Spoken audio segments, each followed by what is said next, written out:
State University from the College of Design, and I'm the founder of Irnos Interiors and Sick Green Furniture, which are both sustainable furniture companies right here in Arizona. So why should you care about sustainable design? We're facing a problem in our country right now, basically with rising landfills. And every single year, 9 million tons of that waste comes from furniture waste. And that number has actually been going up with each year. And why does this happen?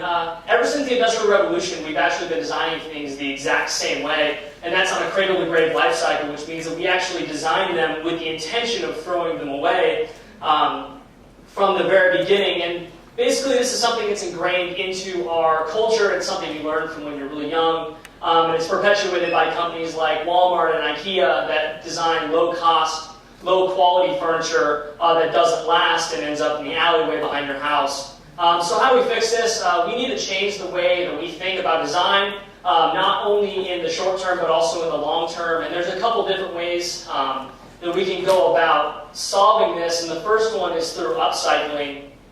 And upcycling is a principle, basically, where we use waste materials that would have otherwise been thrown away, and we give them another purpose. We basically turn them into a new product so that they actually have a reason to exist instead of just piling up in the landfill. And this is an example right here. This is furniture that's made from waste materials, and it's actually cardboard that's been compressed between waste materials like wood and steel. Basically, this gives the materials a new life that they would have otherwise not had. But recycling this way is not a perfect solution at all. When you mix materials that were never intended to be recycled, when you continuously recycle them, they get downgraded and eventually they end up in the landfill anyway, and a lot of people don't know that. Like an example here is with wood. It starts out as logs, gets broken down into lumber, that eventually gets shipped down into fiberboard, and then mulched down and turned into cardboard. And cardboard can be recycled a couple times, but then it eventually ends up getting thrown away anyway, which is not a good thing. So we need to go back, obviously, and rethink and redesign the materials that we're actually using to create products from the very beginning. The ones that we're using currently just were never intended to be recycled. So we can do this through cradle to cradle, and that's a design principle that basically uses materials that are meant to be perpetually recycled as long as they're used within a closed-loop recycling system. And this idea was brought around by a designer called William Deneau, who actually wrote the book on cradle-to-cradle design.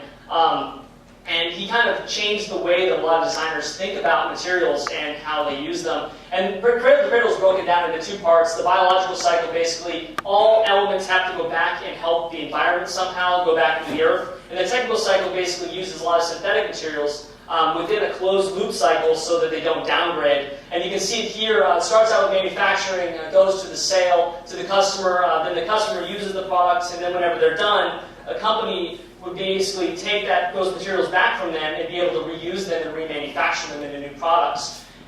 And this can be implemented through a buyback or a trade-in program, which basically would allow the customer to give back those materials to the company, and the company would offer some sort of incentive program that would make the customer want to do that. And this would allow the companies to be able to actually use those materials instead of just letting them go to waste.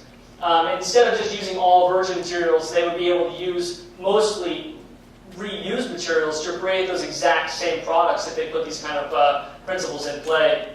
And this only doesn't create just a continuous cycle of materials. This also creates a perpetual customer cycle as well, because it's going to be a lot more enticing for the customer to come back to that same company if they're going to get a discount, and if they don't have to worry about throwing away that product. And so this really comes back to material responsibility, and the companies that are putting out materials in this world need to take responsibility for everything that they're putting out there. And they need to realize that there is a finite amount of space and that we are quickly reaching that ceiling. So really, we just need to start designing more responsibly, and I really need your guys' help to support sustainable products and sustainable companies. There's a lot of good ones around here. And this is kind of your call to action. My company, Sick Green, it's a sustainable furniture company. We're actually on Kickstarter right now. We have a couple days left, 7 actually. And you guys can find us at kickstarter.com. And if you have any questions, you can email me at jirons@sickgreen.com. Thank you very much.